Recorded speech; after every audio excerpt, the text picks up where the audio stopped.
for a Republican. Now, I don't know about have they checked the Democrats too, but we have a record so far for a Republican. Now, it's 4 weeks. We have a lot of weeks to go. We want to finish that way, right? But I just want to thank everybody because you've been really amazing. The job you've done has been incredible in terms of this 4-week period. It's been a very somewhat historic 4 weeks, and we have a couple of things in the works. We're negotiating with Russia, Ukraine, trying to get that horrible situation over with. It's terrible. It's just so terrible. I see pictures that you fortunately don't get to see. You don't want to see them. And that is a killing field. You have young soldiers being killed, thousands a week, and we got to get it over with. It's bad for Russia, and it's bad for Ukraine, and it's bad for us on a humanitarian basis. I've had very good talks with Putin, and I've had not such good talks with Ukraine. They don't have any cards, but they play it tough. But we're not going to let this continue. This war is terrible. It would have never happened if I were president, but it did happen, so I got stuck with it, and the whole world is stuck with it. And right now you have a country that has its cities, they look like demolition sites.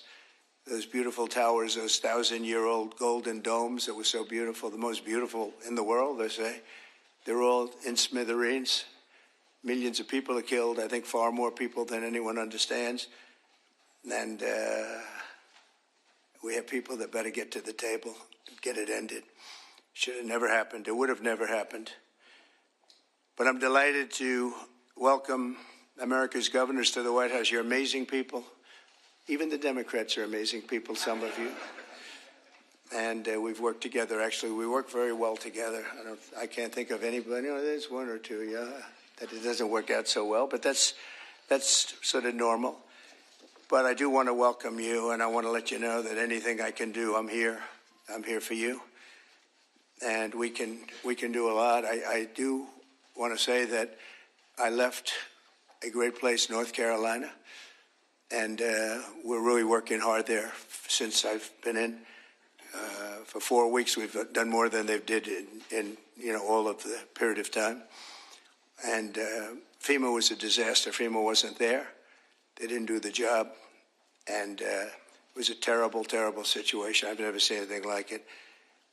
And then they actually, when they did get there, a very small group, they chose anybody with an American flag or the name Trump on the front of the house. They would sort of skip that house very nicely. And it was just a disaster. And we've done it the other way. And we're working with a very nice person that we've had good relationships, the newly elected Democrat governor, who's here, I assume, is he? Okay, thank you very much. We're working well together, very well together. And we're not using FEMA so much, but it doesn't matter as long as we get the job done. But the people are becoming very happy. So I want to thank you very much. Great job. We are, and I'm of the opinion, I understand FEMA very well. We had a good situation with FEMA, but it was a very expensive thing to do. And I really believe when there's a natural disaster, a hurricane, a tornado, or whatever it may be, you're very capable people. It's called you fix it. You take care of it yourselves. You don't have to call some faraway state and have people planed in from areas that they have no idea. They come in from Alaska to help you in Florida. They say, boy, this is hot here. This is, by the time they figure it out, everything would have been fixed. It's not a good situation. It's very expensive. You spend at least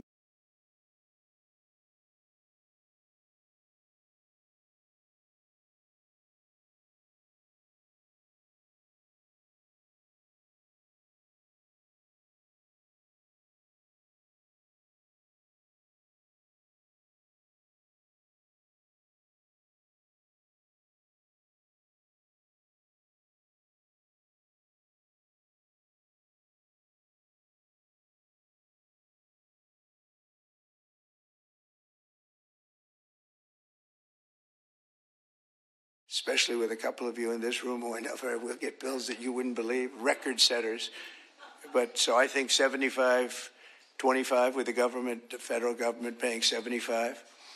And we'll go right through to probably they'll go through Commerce, maybe go through Marco, because Marco's very good with money. I don't think I'm going to give him to the environmental gentleman, Lee Zeldin, here, because Lee's going to say, what's this all about, huh? They gave me this, too. You have found some big stuff, by the way, some big fraud. You have, as he said, this one's not even explainable. We're talking about billions of dollars, so great job, Lee.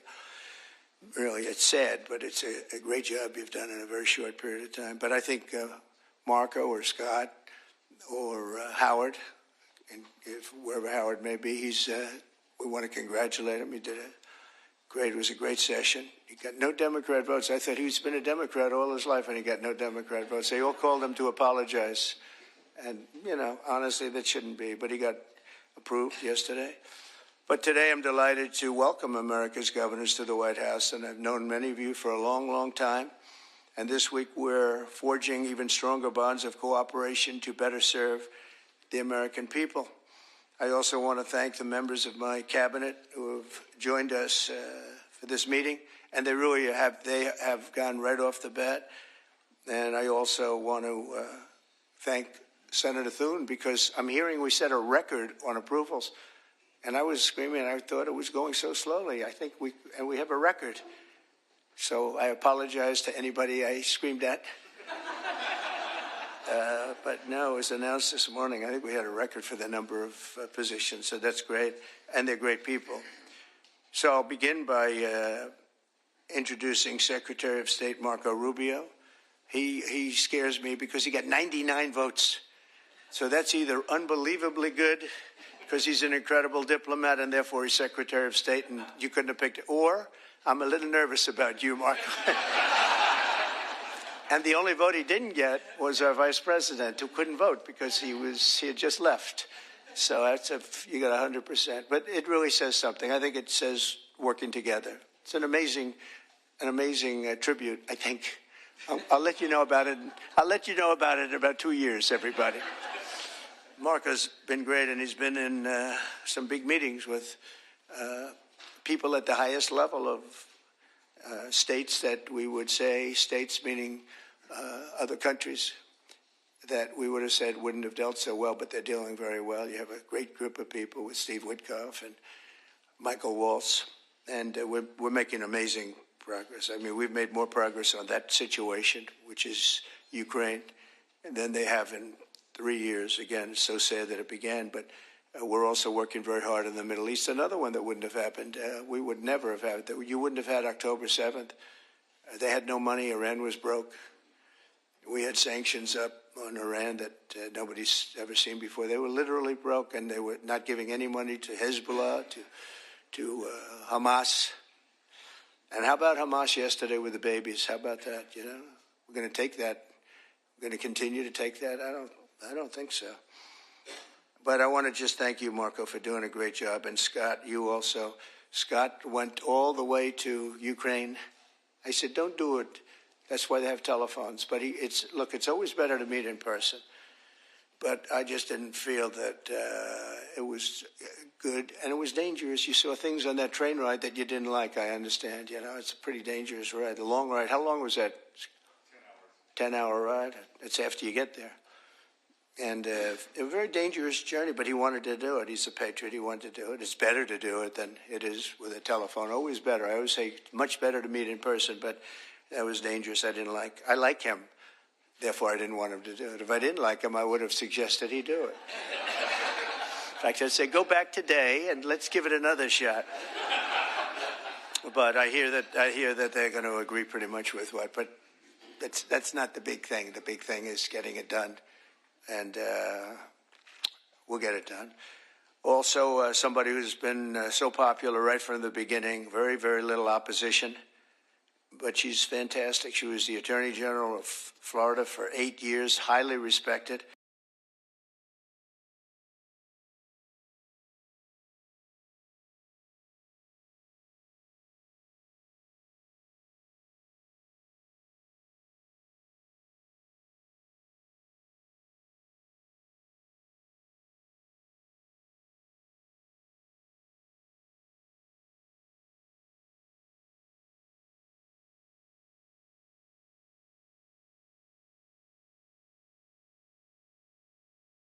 To Microsoft for a lot. and decided he wanted to do a Trump thing, and he did, and he won easily. And he became a great governor of North Dakota, and really good. And he was all of a sudden thrown into the oil business, right? And he took that to a level that nobody ever thought possible. The job you've done there has been amazing. And I watched he ran, and I said, I like that guy. He was one of the few that didn't hit me. He was after my position, but he never said anything bad about me. I said, okay, that's one checklist that we have good. You know, it's one of the ones. But he was an amazing governor, and he really became an expert on energy. And when I was with him, I realized I wanted him someplace. I didn't know exactly where, but I thought it would be the Department of Energy. I kept talking because the state has done so well. And I said, look, I want you to just hold it, and I want to put you there. He said, sir, I have somebody much better than me on energy. Who? Chris Wright. I said, who the hell is Chris Wright? He said, is Chris here? I don't even know. Is Chris here? Hello, Chris. Boy, am I giving him some build-ups. I did the same thing last night. But he's the top guy in the whole, they say, on the planet for energy, in all forms of energy. Even clean, beautiful coal that we're going to be using like Germany does now. They're opening up a plant a week. And they're opening up in China more than, somebody told me, 2 plants a week, you know, but we're supposed to use the wind, which doesn't work from a practical standpoint. But I just want to welcome you because you had the greatest man. When he said, you're probably the only man, because I know Doug, he's got a big ego, and you're the only man I've actually heard him say something. He said, he's so much better than me on energy, he's better than anybody. And so we made a move, and you gave up a tremendous position to do this. And we want to thank you, but we have to get going because when we bring the energy costs down, we have more energy than anybody in the world. We just didn't use it. Can you imagine? Biden set us up in Venezuela instead of taking ours, so that we go to Venezuela where they have very heavy stuff, and we have the best stuff in the world. We have more liquid gold, and it's really great liquid gold too. We have more under our feet than anybody else. But we went to Venezuela to buy oil instead of taking it from our own land and, you know, drilling a little hole in the ground. About how big is that hole? About a foot? About a foot, yeah. We drill a little tiny hole, and we could have taken it instead of all of the problems. And then we've made Venezuela strong again. You know, they've given them a lot of money. They never thought they were going to have so much money, and all the people are leaving. So you're going to have one guy sitting there with a lot of oil under his feet. That's not a good situation, but we're having talks about that whole mess. What a mess. That was another one that was done. He was ready to quit. He was going to be out. Marco, you know that better than anybody. Marco's been very staunch against what took place there. And we were going to have that in any form we wanted it. But Biden made them strong. It was the worst administration in history, and I say that with a lot of Democrats, but I think you believe it too. You can't say it, but you believe it. But I just want to thank you, and if you get those prices down, you know, that's what caused inflation, the energy. I mean, the spending, but I think even more so the energy. The energy went up. They stopped the oil leases. They stopped a lot of things that we were doing, and then they went back to what we were doing as much as they could because the prices were going through the roof. Remember that initial surge? It was brutal. And they went back. They let any rig. They let any rig that we had up just drill. You know, and they ended up doing similar numbers, but we wouldn't have been at those numbers. We would have been double or triple those numbers. Those were from years ago. But energy caused our problem. But I just want to thank you for recommending him. And what we've done is he's the head of Department of Energy. He's Department of the Interior. And it's really screwy because the Department of the Interior has all the energy other than some nuclear energy that you're in charge of. But he has all the energy, has all the land, all the great places. Best. We have more than any other country in the world. And he's in charge of it. The problem is he can't drill. And he drills, but he has no land.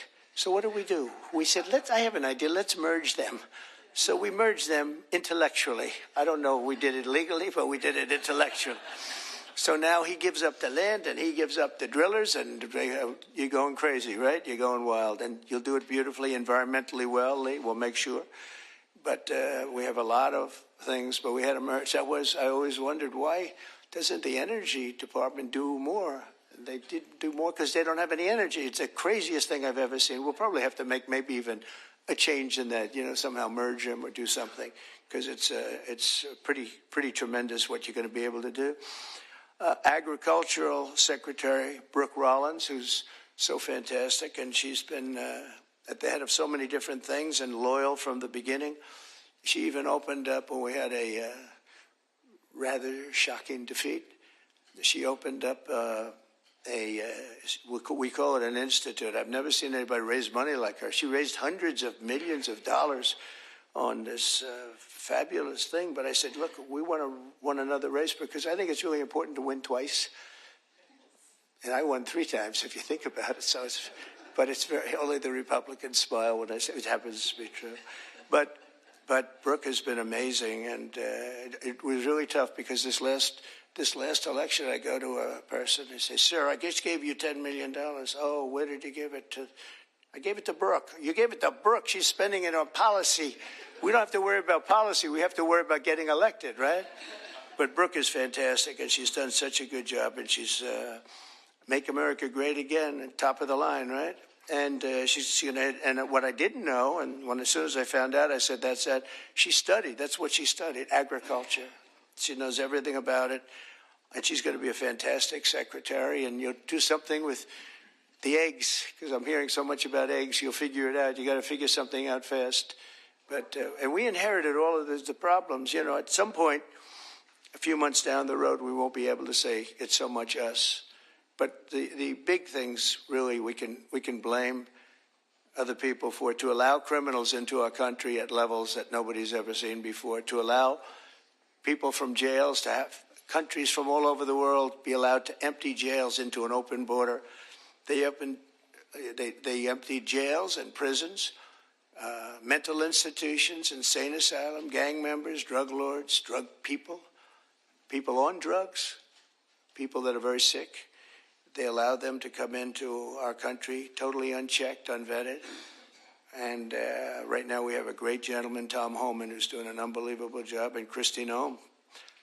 They're doing a great job, but it's something we should have never had to be done. And you see the levels of crime that these are serious. They make our criminals look nice, I'll tell you. That's the only thing we get out of it. Our criminals are very nice people by comparison. These are seriously tough people. The various gangs, whether it's MS-13 or the Venezuelan gangs, they're as tough as nobody's ever seen toughness like this. Secretary of Health and Human Services, nobody knows this particular gentleman. He sailed right through. I thought he'd get a lot of, I said, well, he's going to get a lot of Democrat votes, Ron. I said, he's going to be an easy one, right? I told Ron DeSantis, I said, this one's going to be so easy. He's going to get all those Democrat votes. I don't know. You thank goodness for the Republicans, right? Robert F. Kennedy Jr. And where is Bobby? Where is Bobby? So congratulations. Was that as easy as you thought? Just quit. Well, in the end, they all voted for him. He did pretty well. You got through. But, we have one stat that I quote, the autism stat. And you hear different numbers, but it's thousands.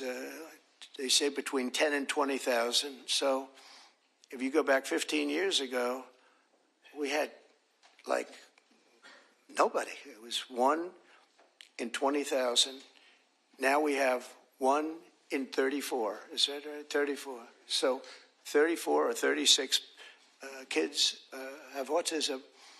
And if you go back, I guess 18 years, that whenever that was done, it was 1 in 20,000. So we got from 20,000 to 34, 36.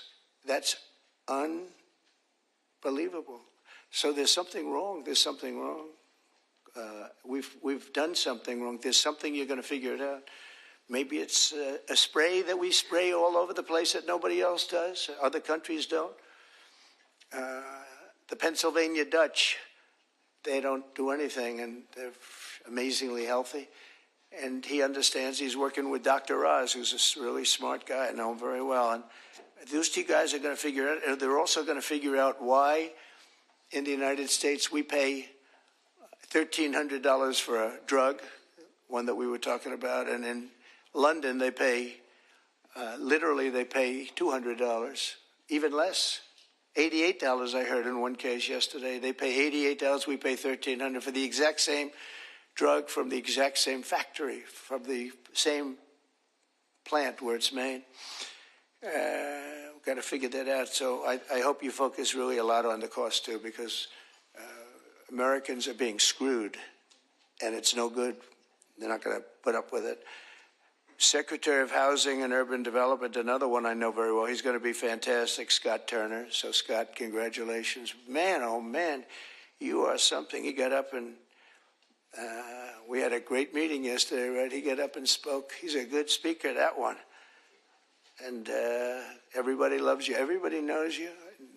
Great guy. You're going to do fantastically. Well, you got a good recommendation from Ben Carson. Once Ben Carson recommended you, I said, all right, that's okay. We love Ben Carson. Nobody like Ben. Secretary of Energy, I introduced, Chris Wright, and Secretary of Veterans Affairs, Doug Collins. I know Doug so well. Oh, where's Doug? Where's Doug? That voice during the Mueller hearings, that beautiful voice. Do you know, remember the catastrophe that every Democrat remembers this when Mueller went to testify? This was not a good situation. That's where it all ended, Pam. When he didn't know anything about anything. And Doug said, you don't know what we're talking about, do you? No. This was not a good day for them, but it was a good day for justice, I can tell you that, for fair justice. EPA Administrator Lee Zeldin, he ran for governor of New York. In theory, you have no chance, but actually, he almost won. It was a fantastic run, amazing run. And he's very smart. He was a congressman. He was fantastic on the hoax, the various hoaxes I had. I had a lot of hoaxes, so many I don't want to name them. Well, we don't have enough time. But he was always very strong, great lawyer, tremendous lawyer, and also a big believer in the environment and keeping it good and clean and healthy. And I just want to thank you for the job. And the only thing I ask is that you go speedily, because, you know, a lot of people use the whole process, the environmental impact process, to delay projects. We just want them to go quickly. And you can get the same answer in a matter of months as opposed to a matter of years. I feel so strongly, because people are coming in with tremendous amounts of money. I have been spoken to by yesterday I had Tim Cook in the office from Apple. He's investing hundreds of billions of dollars. I don't know. I hope he's announced it. Hope I didn't announce this, but what the hell? All I do is tell the truth. That's what he told me. Now he has to do it, right? So it's good. But he's investing hundreds of billions of dollars, and others too. We're going to have a lot of chip makers coming in, a lot of automakers coming in. They stopped 2 plants in Mexico. They were under construction, starting construction. They just stopped them. They're going to build here instead because they don't want to pay the tariffs. The tariffs are amazing. It's good. I got myself in a lot of trouble. I said it's my favorite word in the dictionary, the word tariff. It's such a beautiful word. And the fake news killed me. They said, what about love? What about God? What about family? And they said, I'm in trouble. I said, so now it's my 4th favorite word. I say, love, God, family. A couple of others I could add in there too, but it's my 4th favorite word. So, and OMB Director Russell Vogt, thank you, Russell. You're going to be incredible. I know he took some hits, but I know how good he is, how honest he is, and he's fantastic with the numbers. And you're seeing these numbers coming out with the theft, right? And it's tremendous fraud. Waste and abuse, and all 3 of them, but I think the fraud is really the biggest. I think you're going to see it. You come out as soon as you can, I think, with your numbers, but because they're not explainable. They're not explainable. So I just, Russell, do a great job, that's all. SBA Administrator, small business. Now, small business is really big business. It's actually one of the biggest banks in the world. It sounds a little bit like, oh, small, little business. It is a massive. It is one big sucker, right? And Kelly Loeffler's here, so she's going to be incredible. And she's got an incredible husband, Jeff, who's one of the most important people in the world of finance. And he knows. He owns a thing called the New York Stock Exchange, so that's not so bad, right? And you have natural experience, but I think you're going to do great. And there's a lot of fraud in there from the past, with all the money that was handed out. It was, billions and billions of dollars. Director of National Intelligence, Tulsi Gabbard. Where's Tulsi? Is she here? Hi, Tulsi. I haven't really seen you. Good luck. Do well. Have fun. We built a building. The building cost like $12 billion. The building is loaded up with intelligence. Lots of luck figuring it out, right? Good. It was... She was treated pretty rough for a person that's an incredible patriot. We've all known that. So it's nice that you're sitting with Bobby, because you went through a lot. But you know what? You're going to be stars. And over the past month, our new administration has taken unrelenting action to fix every single disaster that we inherited, and we inherited a lot of them, the border being, I think it's the most difficult one of all. The rest we can get fixed, including foreign countries that are doing things that they shouldn't be doing. And one of the reasons that we won the election by so much, because we won it in everywhere. We won the popular vote. We won the 7 swing states, all 7 by a lot. And we won by millions of votes, the popular. It's always hard. I guess it hasn't happened in a couple of decades for a Republican to win the popular vote. I think that's changing so rapidly, but we had another thing that was pretty amazing. We had, of the 3,000 counties, we won 2,500 of them. And the Democrats won 500. It's a lot. They've never seen anything like it. It would actually, you would have thought that the numbers would even be much higher. When you win 2,500 counties to 500 counties. When you look at the map, you've all seen the map, the one that got certified and came out just recently. It's like almost totally red. And it's my honor. We're going to just work it out. But we've really become the party of common sense, and I think it's important. I think it's important for the Democrats' common sense, too. We're going to deal with you, and we're going to deal on a common sense basis. And I know a lot of you agree with a lot of the things. I don't know, sometimes you're not allowed to say it, unfortunately, but I think we'll be all better off if everybody says it. That includes Republicans saying the right things. So on day one, I declared a national emergency on our southern border to stop the invasion of our country, because we were being invaded. Millions and millions of people. I figured 21 million people, and of that, 2 or 3 million were criminals. And many of them were people that countries didn't want. They would put them in these massive, large caravans. I came up with that name a long time ago. That's what it is. It's a caravan. And these are people, in many cases, they might not be criminals, but they're people that the country didn't want. They didn't work. They needed help all the time, or they needed assistance, or whatever. Our country's got a lot of people in it right now. And we got to make sure that everybody's treated fairly, but we got to change it. It's the most difficult problem, I think. Additionally, the heroes of ICE have been really hunting down the really bad ones, and we are going. They're incredible people. ICE. They were being shunned by Biden. They were being mocked. And let me tell you, these are tough men and women, but they're tough. They'll see like a MS-13 band of thugs out on Long Island, and they'll bring up the paddy wagons. They get in, and they'll say, no, two of them killed 2 young girls in Long Island. For some reason, they like Long Island. MS-13 loves Long Island. I don't know what that's all about.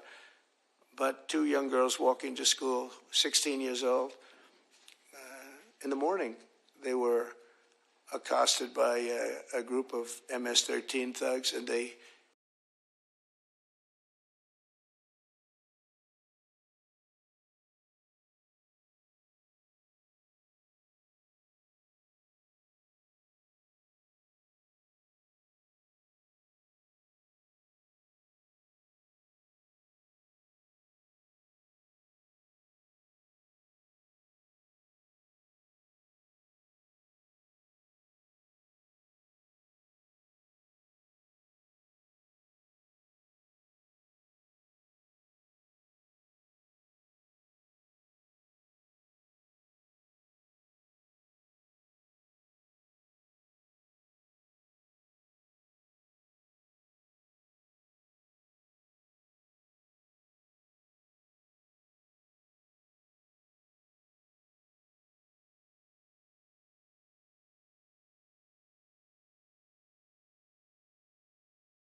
anybody else if you have difficulty or problems, but you're going to have levels of business being brought to this country that you've never seen before.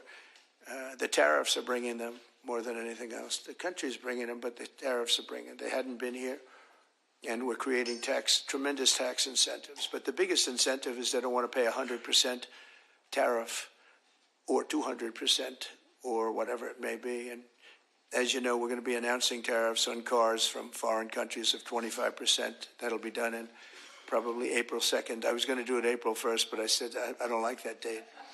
It's going to cost a lot of money to wait one day. You know, I don't know. What do I do there, Pam? Maybe should I do it just April 1st? It costs a lot of money, that extra day, Marco. You figure what that costs. Let's do it April 2nd, right? I just don't want to take the abuse. We created the new Department of Government Efficiency, which you may have heard about. DOGE, which is now waging war on government waste, fraud, and abuse. And we've begun the largest deregulation of industries and other things. It's proper deregulation that has ever done. I lead the way on my first 4 years. We did more deregulation than any other president in history. And I brought a little list along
149 years old. I think this is the case for Pam. I think I might give you this, Pam, just you can have it. In fact, I will. 1.3 million from age 150. There's 1.3 million people they're saying are alive and receiving Social Security. Now, that's the only thing we're checking. Are they receiving it? Because if they're receiving it, that makes it much worse. If they're not receiving it, that just makes it incompetent. They shouldn't be on the rolls. And the only thing good about this is that when we take all these people off the rolls, and we have tremendous fraud underneath, people that are 80 and 60 and 50 and everything else, but this is really incredible. 1.3 million from 150 to 159, and over 130,000 people are on the rolls of Social Security over the age of 160 years old, including 1,039 people between the ages of 220 and 229. So we have, think of that, we have 1,039 people who are 220 years old to 229. We have one person at 240 years old, and here's the beauty of them all. We have one person at 360, which is strange because the country is 250. So and they're 110 years older than the country. Here, Pam, you better take a look at this. That's much better for you than for me. Now the question is, are they getting paid? Because somebody maybe is getting paid. Yeah, I have a feeling you were. I said, what a convenient thing. This is so nice. We created this department, DOGE, and the kind of numbers are incredible. It could be $500 billion, but it could be $1 trillion. It could be even $1.5 trillion. We're going to find out. I mean, I'm actually going with Elon, and Elon is doing a really good job. And I said, who are these people that travel you? We call them the Dogers. And I said, what are they? He said, they're generally young people with extremely high IQs who are very good with computers, because you have to be good with computers. So when one of these scammers talks and tries to tell them why it's perfect, they said, no, it doesn't work that way. You know, it's very hard to talk them out of something when they have you. But we're actually going to Fort Knox because I want to see, do we have the gold?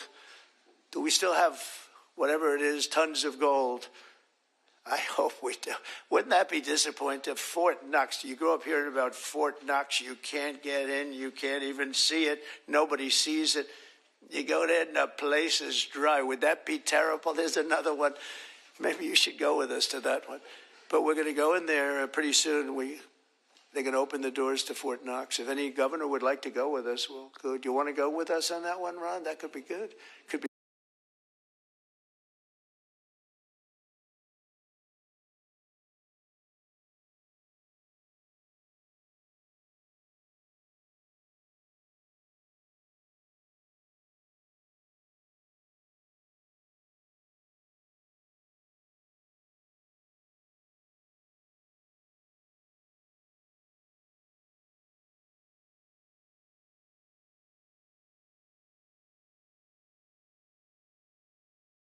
And the problem is some of them were put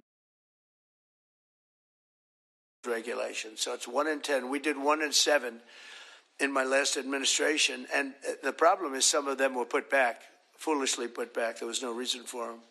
So if you truly want a turbocharged economy, you have to do that, and you have to get rid of the regulations. I think one of the reasons before COVID, and we did a great job with COVID and it was a hell of a thing for all of us, everybody here. But some countries will actually never recover for what they went through. But we ended up giving back. When we turned over the reins, the stock market was higher than just previous to COVID coming in, which was an amazing achievement. But we were, just prior to that, I would never forget, I was sitting down with two consultants, the two great pollsters. They said, sir, this economy is so good. We're the greatest economy in the history of the world. We were doubling up China. I was also charging China hundreds of billions of dollars in tariffs, which no president charged them anything, but they were killing us. But we were beating everybody. Everybody said that in 2018, China was going to overtake us as the biggest economy in the world. And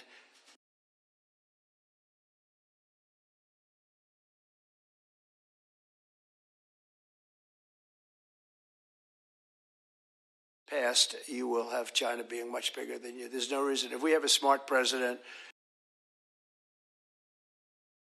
who came back from the dead and they ran as president and vice president, they'd never be able to beat you. I said, thank you very much. The next day I go into my office and a group of scientists are sitting there. Sir, would like to tell you there's something very bad happening in China. There's dead bodies all over the place. And that's the first time I heard the word pandemic in a long time.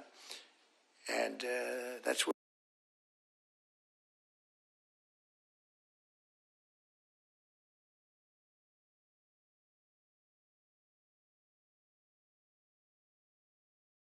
were black body bags all over, so many. And that's where it came from. One other thing, I just before we leave, I think you should do this. For my safety and security and for the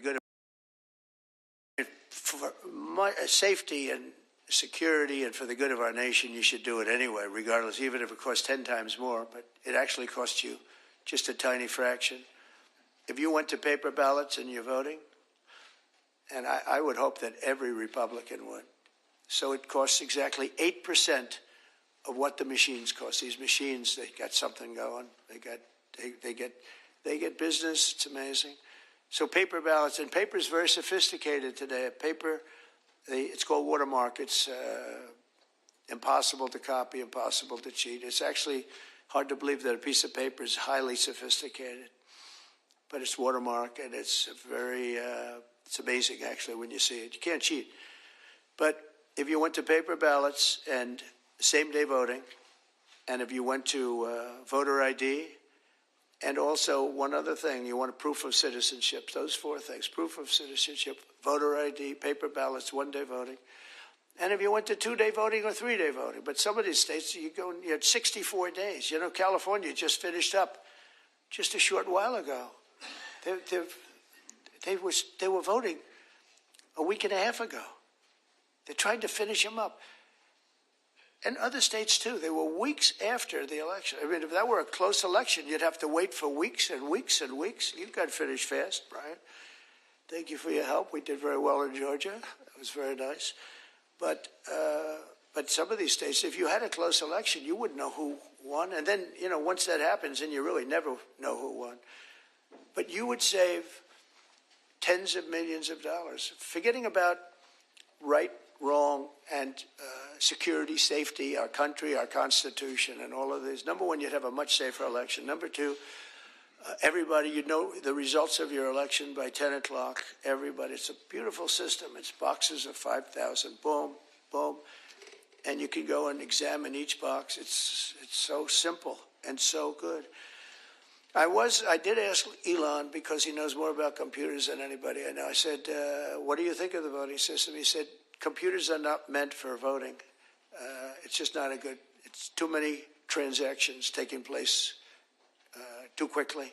It's just not, he said, honestly, and I've gone to the best people, the smartest computer minds from MIT, from others. My uncle was a professor for 41 years at MIT and a brilliant guy, and I got to know a lot of the people up there. And they will tell you that the most secure way that you can secure the election, and probably the fastest way, because there can be very little hanky-panky, is paper ballots. Can you believe it? So I hope, Sarah, that certainly the Republican governors, but if you want to save a lot of money, you go to paper ballots. It'll cost you 8% of what the costs are now. And that's based on a good deal for machines. And then when you go through the days and weeks and months of waiting, France had mail-in ballots. Anytime you have mail-in ballots, you're going to have fraud, without question. And France had it, and they went back to paper ballots. And I saw their election, and their election was over at 9 o'clock, and their numbers came in at 10:05. And there were no complaints. They had a winner, they had a loser, 39 million votes, and it was done. We're one of the only people that has now mail-in voting, one of the only countries that has mail-in voting. Remember Jimmy Carter when he did a commission, and I think they had Scoop Jackson, they had some, at the time, big senators, and their conclusion was if you have mail-in voting, you're going to have massive fraud. And we had it in New York with the congressional race. Remember the congressional race? It took them forever to like 6 months later, they declared, who was it, Jerry Nadler or somebody? They declared him the winner, 6 months later. But it was somebody. Oh, no, it was the woman, the congressman. I won't mention her name. But she won, but she didn't win. And it was really very sad to see that whole thing. Democrat, that was a Democrat and a Democrat. That was a primary, but they had the mail-in voting. It's just a disaster. So it's very, very expensive. If you want to save money, if you really believe that the computers work, which they don't, but if you want to save a lot of money, all you have to do is go to paper ballots, and you'll be cutting it down by millions and millions of dollars.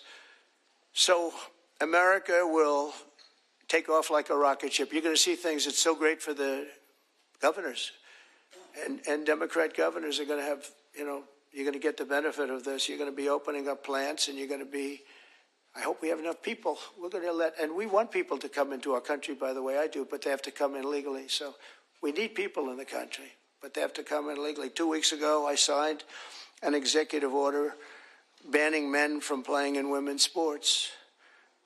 Many Democrats are fighting me on that. I hope you continue, because you'll never win another race. And it's just crazy. If you look at what happened with the boxing, if you look at what happened with the weightlifting numbers, where a record that hadn't been broken for 19 years got shattered. But, they put up an eighth of an ounce here, an eighth of an ounce there, and it's 218 pounds or whatever, a lot. And hadn't been broken in 19 years. And then a guy walks up who transitioned. He transitioned, and he knocked out that record by about 100 pounds. That will be a record not going to be broken again in a long. So we put a ban on it, and to protect women. I mean, the women, if you watch the Olympics, you had two transitioned people that were fighting in the women's boxing. They have women's boxing category. And if you saw that, it was brutal. What happened to the Italian woman was a really good boxer. After one punch, she said, no more. I've never been hit. It was a left. It was not even it was just a left jab. She got hit so hard, she said, I can't do it. They forced her to go out. No, go out again. You'll do it. Goes out again, gets hit again. No, that's it. She didn't want to die, and it's crazy. But the NCAA has complied immediately, by the way. That's good. But I understand Maine. Is Maine here, the governor of Maine? Well, are you not going to comply with it? I'm complying with state and federal laws. We are the federal law. Well, you better do it. You better do it, because you're not going to get any federal funding at all if you don't. And by the way, your population, even though it's somewhat liberal, although I did very well there, your population doesn't want men playing in women's sports. So you better comply, because otherwise you're not getting any federal funding. See you in court. Every state, good, I'll see you in court. I look forward to that. That should be a real easy one. And enjoy your life after governor, because I don't think you'll be in elected politics.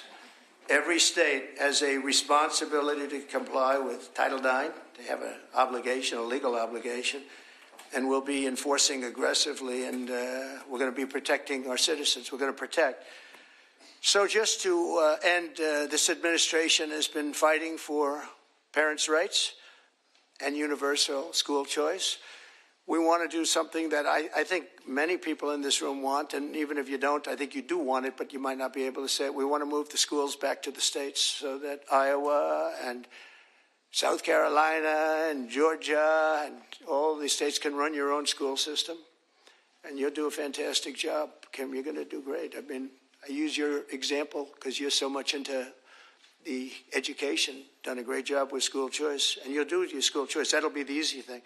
But we want to get it back, take it away. So just some stats. So at last, it's usually we're 38, 39, or 40 out of 40. They take the 40, I guess, biggest, most important, whatever it might be, but 40 countries. And we were 38, 39, and congratulations, but 2 months ago, 3 months ago, we hit number 40. So we were last in terms of education in the world. And we were first in another category, though. We were first in cost per pupil. So we spend much more. And by the way, second wasn't even close. So you have Norway, Sweden, Denmark, Finland, China. So there goes the big country theory, right? They have 1.4. They're rated number 5. That's a little bit scary, isn't it? But they're all.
In a place like New York, we could take it as an example, Westchester County.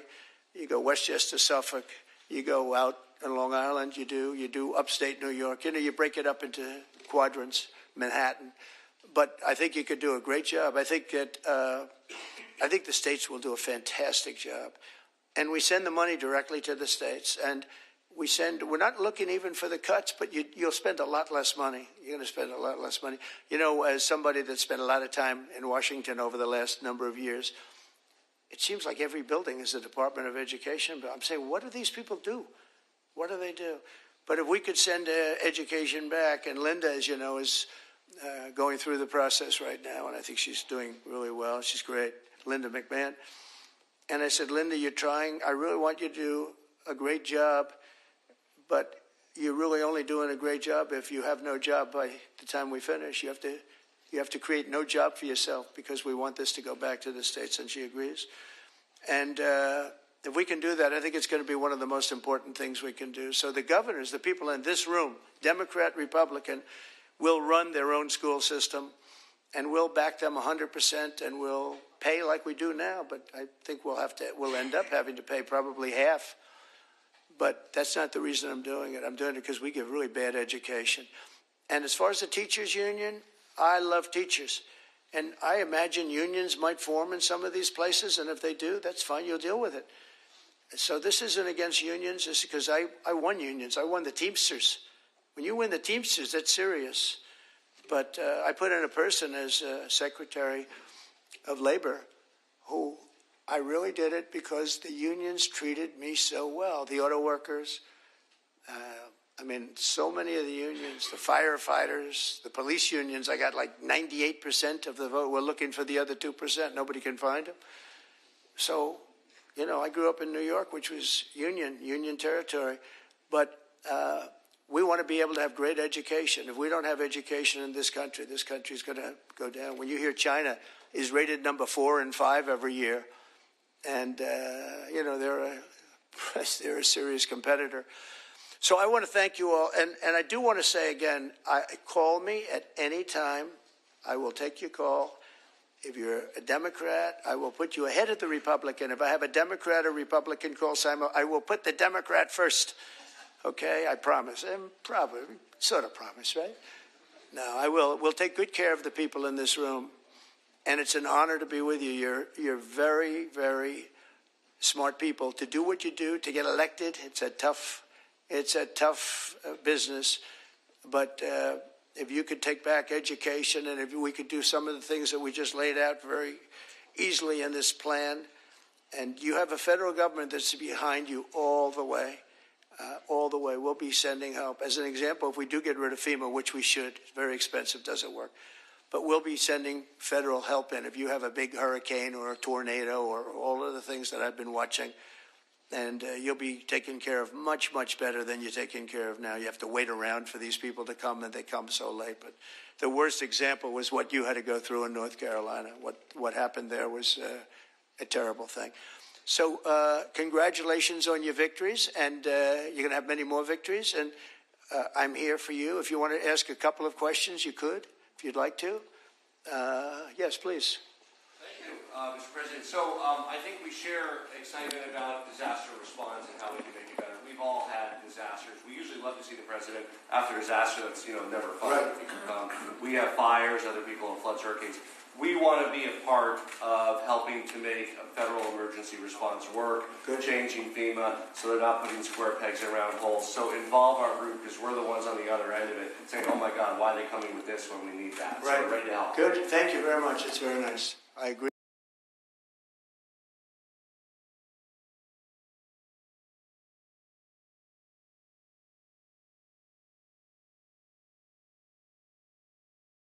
On investment. Sure. Before we go, for example, we've heard and we'll await the decisions you make and the Secretary will make, but for instance on Medicaid or Medicare, sure. If cuts are proposed, perhaps give us an opportunity as governors to prove to you that we can make these programs worthwhile. That might help us on our I love that. I think it's great, Bobby. I think it's great. One of the things we're really focused on is bringing down the costs. And we haven't been treated very fairly, especially over the last 4 years.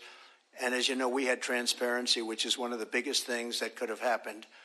And Biden, for whatever reason, terminated that. That would have brought down the costs tremendously. But we'd love to have your ideas on any of them, Medicare, Medicaid, any of it. And we will, if those ideas are good. You probably have better ideas than anybody as governor. So we would love that. Thank you. On that issue of health care, we've talked about it before.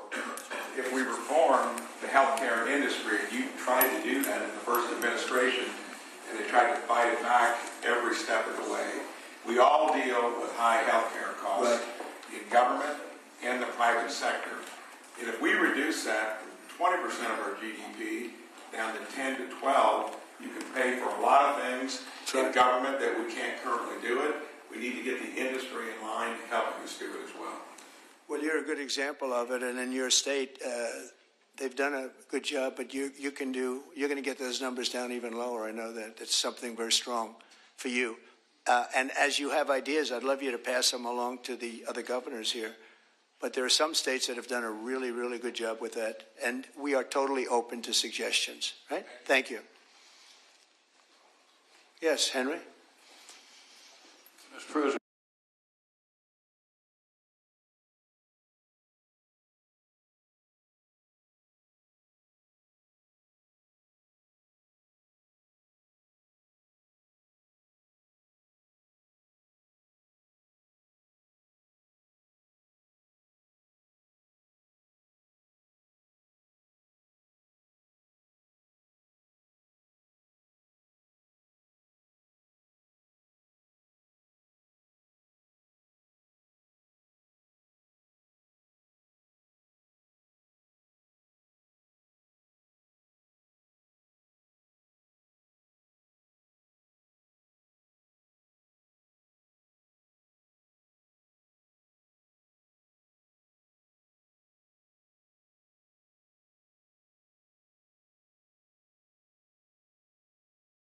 Death penalty has no drug problem.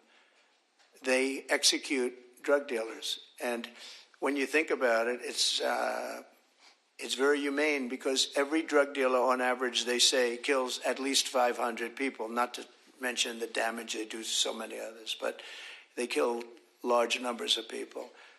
China, Singapore, actually, there are quite a few, many in Asia, where they have the death penalty. There's no drug problem whatsoever. They come to our country because we have a much softer policy. We give them a slap on the wrist and say, kill a lot of people. So we're going to, I don't know if our country is ready for it. I am ready for it, the death penalty if you deal drugs. You know, you have to set out guidelines like fairly large numbers, etc. But you'll have it go down very greatly. One of the things we're going to do is we're going to do an advertising campaign. They're working on it right now, and that's saying how bad drugs are for you. I was speaking actually to the president of Mexico saying, you can't send the people through your country. And I said, you're not a big drug-taking nation. You send us plenty of drugs, but the people aren't drug-taking. And she said, yes, we're not a consumer nation. That was a very interesting term. And I said, so why aren't you? What are the reasons? Why is it? It's true, Mexico, they don't have a lot of drug problems in terms of taking the drug. He said, well, two things. And a lot of you could do the second thing. He said, we have very strong family values. I said, but so do we. I see people, they die of a drug overdose. The daughter, the son, the mother and father will never be the same. Never be the same. Their life is ruined. Their life is over. I've seen it so much. So we have strong family values, also family members and relationships, just as strong as Mexico. What's the other? Well, we spend a lot of money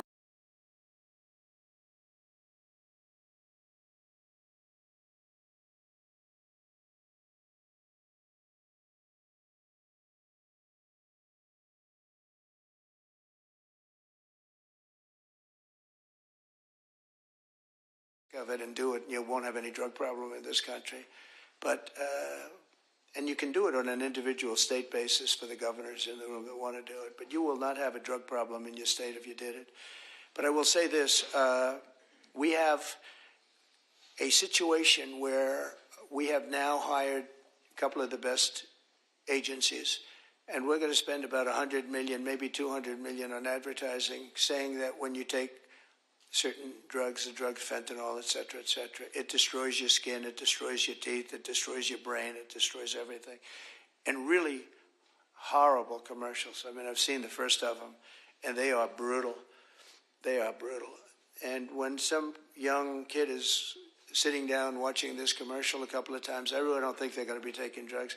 So I think that this is a big statement, but I think we can drop it 50%, 50, by doing this. And I give her credit. She was talking to me about it, told me about it. But I knew immediately as soon as she said it, it was not, she didn't have to say any more. She went on to tell me different things, but it was just the concept of it. And I think states can do that too. If you do commercials talking about how horrible it is, drugs. What it does, you look at their skin, it gets eroded, their teeth are you can tell. I mean, you can see a person that takes a lot of drugs, especially fentanyl and some of the others, the bad ones, the real bad ones, some of them, the heroin. It's unbelievable what it does to people. And we're going to put very, very strong ads. And now that I'm thinking about it, I think you should put on strong ads too, really strong ads. I think it's an unbelievable thing. We'll all do it. We're going to do it on a national basis, but you can do it individually on an individual basis. And you can also look, I think, you'll have to get rulings in this, but your states have the right to go death penalty also for drug dealers. And but only do that if you want to get rid of drugs, because if you don't do that, it's a little tough. But I think the advertising will have a huge, I think we can get it down by 50%. We did great. We got it down 18%. I said, that's not a lot though. Everybody was giving us credit. Oh, 18. And 18% to me, we set up committees with the First Lady of the United States on a blue ribbon committee. But they didn't know too much about El Chapo and the various people that we're talking about. It's a smart group of people. But I'll tell you what, the advertising could be unbelievable. And I hope the states do it. You're not talking about a lot of money. You're talking about peanuts, actually. I mean, with $50 million, you could just cover the state. And if you did that, and I'm going to do it, I think we can get drugs way down. I think we can get it down by 50% when you see it. I've seen some of the ads. It's, man, if a person looks at the ads that I saw, they're not going to be taking drugs. So good question. Thank you, Henry, very much. How about we'll do one more? Yes, please. Thank you so much for having us. Thank you. As we've talked as governors, we implement a lot of the social welfare programs, whether it's Medicaid or job training or rental assistance. Each one has different requirements that create cliffs and benefits that make it hard for people to recover. Things as simple as work requirements for able-bodied adults. If we could synchronize across TANF, Medicaid, work programs, let's make it a trampoline to get people back on their feet instead of a hammock they climb into. I think it's great. I think if you could get together and work together, you'd bring down costs just on that basis. I think it would be really great. Did you want? Go ahead, please. Mr. President, I want to just say thank you. Two words. A lot of times we don't say thank you for your extraordinary leadership, your courage, all that you do. And just so you know, even in the state of Nebraska, you're inspiring Nebraskans to get comfortable being uncomfortable, to stand up for what we believe in: faith, family, hard work, the American dream. Stand up and talk about the common sense. So we're incredibly grateful. Thank you, Governor. Thank you very much. I appreciate it. Thank you. Thank you very much, everyone.